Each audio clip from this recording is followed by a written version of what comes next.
Tentu masyhur sekali ya, di antara yang difahami semua ulama bahwa Quran itu bisa mensyafaati ya. Masyhur sekali bahwa Quran itu bisa apa? Mensyafaati. Bahkan syafaatnya Quran itu bedanya dengan syafaatnya Nabi adalah syafaatul Quran ini menghalau atau menghadang orang biar gak sampai kena azab. Tapi kalau syafaatnya selain Quran itu yang sudah kena azab diambil dari azab itu.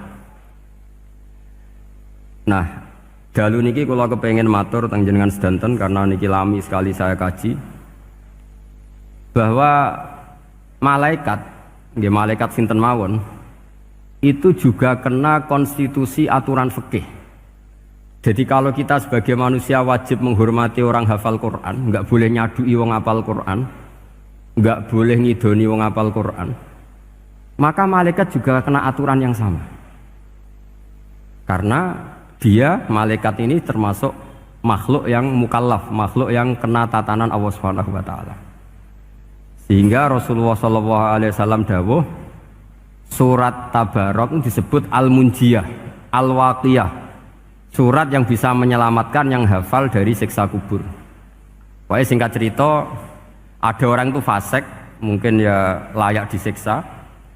Pas sampai disiksa malaikat, surat Tabarok muncul menjelma sebagai seseorang. Kalau kamu menyiksa orang ini berarti nyiksa saya. Terus kata malaikat, anti min kalamillah, ya rujuknya memang perempuan karena surah itu dari muannas karena ada taknya. Anti min kalamillah, kamu ini termasuk kalamullah. Wa ana akrahu musa'ataki, tentu aku nggak berani menyiksa kamu. Nah, terus berdebat kata malaikat, ini orang nggak benar, ini orang fasik, saya harus mukuli dia. Kata surat Tabarok, sak fasik-fasiknya aku itu neng atine, kena nyiksa dekne nyiksa aku. Wahnya debat karena nggak ada mahkamah konstitusi. Terus walhasil terus malaikat bilang gini, ya sudah kita lapor kepada Allah Subhanahu wa taala. Lapor, akhirnya surat Tabarok ini cerita ke Allah, ya Allah, ini orang setiap kali datang ke saya dari sekian surat-surat yang ada di Quran, orang ini milih saya, yang dipelajari ya saya, yang dihafalkan juga saya. Ini kata surat Tabarok kepada Allah. Jika orang ini hafal saya tidak ngefek ke dia untuk tidak disiksa, maka mendingan saya tidak termasuk kitabika, saya tidak termasuk Quran saja. Wong jadi Quran ora iso nyafaati. Terus kata Allah, lho kowe kok emosi, kata Allah. Ya harus emosi dong Gusti. Masa sudah di Quran kok gak iso nyafaati sing hafal. Terus kata Allah, wis aman. Nah, makanya terus banyak orang ngapalkan surat Tabarok. Ya ini sekaligus ijazah nih. Untuk meradam kemarahan malaikat niku apal surat Tabarok. Syukur-syukur apal 114 surat. Oh niku malaikat sinten mawon pun kena nih. Cukup apal Tabarok. Sehingga adatnya orang-orang Jawa selain apal Yasin itu apal Tabarok. Nah, saya itu lama sekali mempelajari bab ini. Ternyata di antara pokoknya itu satu, karena malaikat itu kena aturan fikih. Nggih imut nggih, malaikat itu juga kena aturan fikih.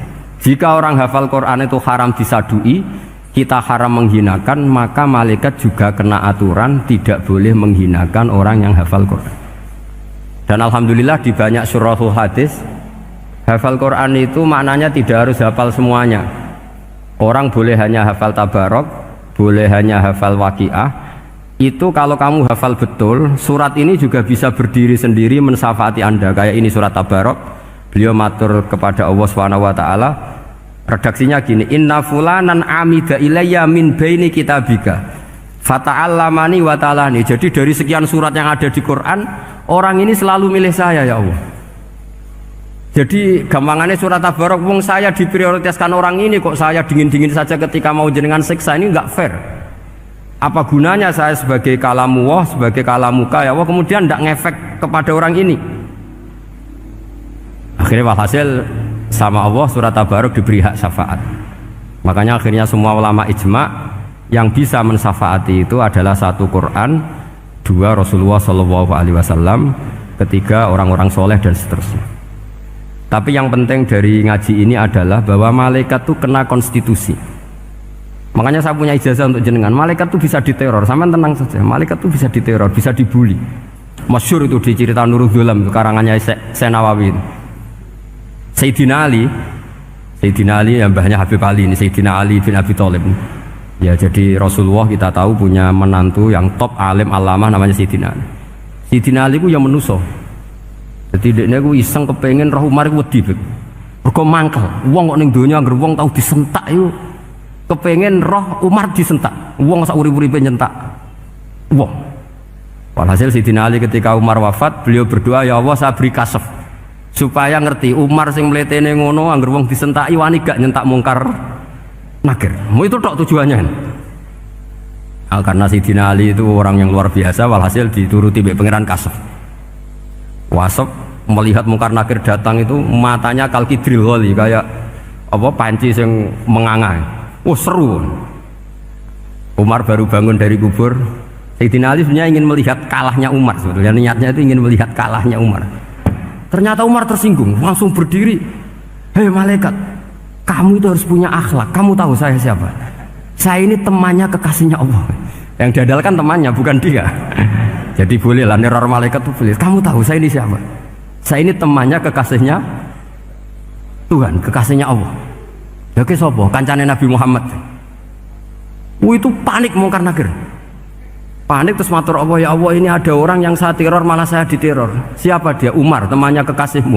Kata Allah, yo kowe iku yo sing di akhlak sithik, mosok ambek kancane Nabi gitu. Semenjak itu terus sopan jawab mungkar nakir. Tapi Sayyidina Ali gagal ngelihat Umar kalah. Padahal cita-citanya kepengin Umar sekali-kali kalah. Jadi ada sekian cara untuk apa kalau dibahasakan untuk meredam malaikat.